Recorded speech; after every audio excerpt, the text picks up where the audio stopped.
Supportez-nous sur Patreon et obtenez des récompenses exclusives comme un rôle sur Discord ou encore tous nos cours Udemy gratuits. Au bout de 300 patrons, nous aurons 2 vidéos par jour et au bout de 1000 patrons, nous aurons 3 vidéos par jour. Et bon visionnage à tous. Donc bonjour à tous, donc dans cette petite vidéo de React, nous allons voir comment supprimer nos données. C'est parti.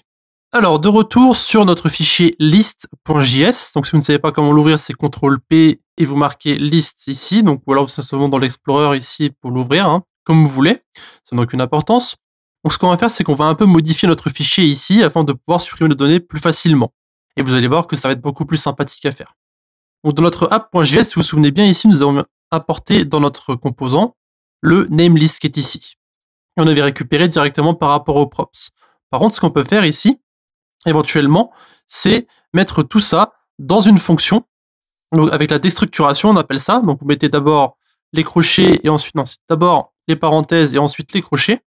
Et donc on va en fait récupérer ce que nous avons ici. Donc on peut, au lieu de marquer props, on va devoir marquer namelist ici. Donc on va faire ça comme ça, name list, comme ça sera peut-être plus clair pour vous. Et du coup, vous pouvez en fait enlever tout ça. Vous laissez namelist.map ici et vous appelez ici le users.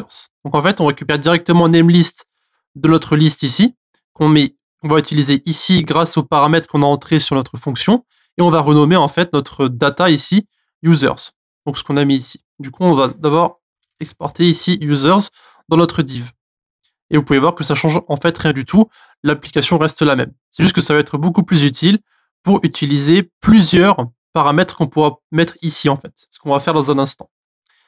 D'ailleurs, pendant qu'on y est ici, on va d'abord aller sur notre app.js et on va créer une fonction justement pour supprimer nos données en fait. Donc on va dans app et ici en dessous de add-user, par exemple, on va mettre ici ajouter un utilisateur. Ça, on saura directement. Ici, on va mettre supprimer un utilisateur. Voilà. Et donc, cette fonction, on va l'appeler delete_user. On va mettre id comme paramètre. Ça va être en fait l'id qu'on va récupérer ici. D'ailleurs, pendant que j'y suis, on va devoir ajouter un id à chaque fois qu'on crée un nouvel utilisateur. Donc, on va l'appeler user.id. On va mettre mat.random. Donc, ça va en fait générer un nombre entre 0 et 1, enfin un chiffre du coup. Et maintenant, on peut mettre notre ID ici, et on va maintenant pouvoir rentrer notre fonction. Donc dans la fonction, ce qu'on veut, c'est en fait récupérer l'ID de du bouton qui va être associé à notre objet en fait. Donc là, après, on va créer un bouton, et quand on cliquera sur ce bouton, on va supprimer l'ID qui correspond. Donc là, en fait, ce qu'on doit faire, c'est simplement mettre une nouvelle fois l'arrêt qu'on a ici. Donc on va récupérer notre état, thisState namelist. Donc on va en fait récupérer notre ID et on va filtrer en fait par rapport à l'ID de l'utilisateur. Donc ici on va mettre return user.id et on va mettre non égal à ID. Donc en fait on va filtrer tous les utilisateurs qui n'ont pas l'ID de l'objet qu'on va sélectionner avec notre bouton. Vous allez voir après, ce sera peut-être un peu plus clair pour vous. Donc ici, il ne nous reste plus qu'à mettre 10.setState. Et on va mettre simplement ici namelist. Et on va mettre users. Comme ceci. Et du coup, maintenant, on va créer notre bouton sur le list. Donc je fais ça un peu rapidement pour créer mes différentes fonctionnalités. Mais je vous explique un peu après comment tout va fonctionner. Donc ici, on va créer en fait une fonction onClick. Et on va lui mettre à l'intérieur une double fonction. Donc ici, une fonction vide. Et à l'intérieur de cette fonction, on va mettre notre différentes données qu'on veut récupérer. Donc ici, on va mettre notre fonction delete_users, donc data.id, ici, et du coup, ici, il faut qu'on ferme notre bouton. Voilà, supprimer utilisateur. Et du coup, on va devoir aller dans notre app ici, tout en bas, sur notre liste, et on va devoir on va mettre la fonction delete_user ici. Donc delete_user égale donc 10.delete_user. Voilà. Du coup, maintenant, il ne reste plus qu'à importer delete_user en haut. Voilà. Et du coup, ça va fonctionner comme on veut. Donc, si on va sur notre application ici, qu'on fait supprimer l'utilisateur, vous pouvez voir que ça va supprimer l'utilisateur. Si on en ajoute un au hasard, on peut utiliser le bouton et le supprimer. Donc, en fait, ce qui va se passer ici, c'est très simple. Dans notre app, on a créé une fonction qui permet de sélectionner l'utilisateur par rapport à l'ID qu'il a dans notre namelist ici. Par exemple, là, notre delete user, il va récupérer l'id numéro 1 du bouton qu'on avait cliqué avant. Donc on peut voir qu'ici, si j'appuie sur supprimer l'utilisateur, ça va en fait récupérer l'id numéro 1 et ça va en fait récupérer l'id et filtrer toutes les autres données de mon array qu'on a ici.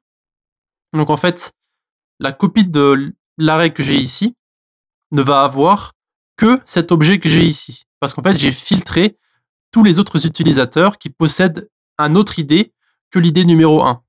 C'est pour ça que ces idées doivent être uniques, parce que justement, ça va permettre de supprimer en fait les différentes d'autres idées qui n'ont pas l'id numéro 1. Voilà. Donc, ensuite, une fois qu'on a filtré notre array, on va en fait remettre à jour notre état ici avec le setState comme on a mis ici, et ça va en fait recopier cet array, mais sans l'objet avec l'id numéro 1 en fait. Voilà. Du coup, après ce qu'on a fait, on a mis notre delete user qu'on avait créé ici dans notre liste, donc dans notre composant liste, pour supprimer les utilisateurs. Et donc après, quand on va cliquer sur ce bouton, ça va en fait déclencher la fonction delete user avec l'id qui correspond à l'objet ici. Et en fait, donc à chaque fois qu'on va appuyer sur supprimer l'utilisateur, ça va en fait simplement supprimer l'utilisateur qui a l'id numéro 1 ou l'id numéro 2. Ça dépend ce qu'on choisit en fait. Voilà.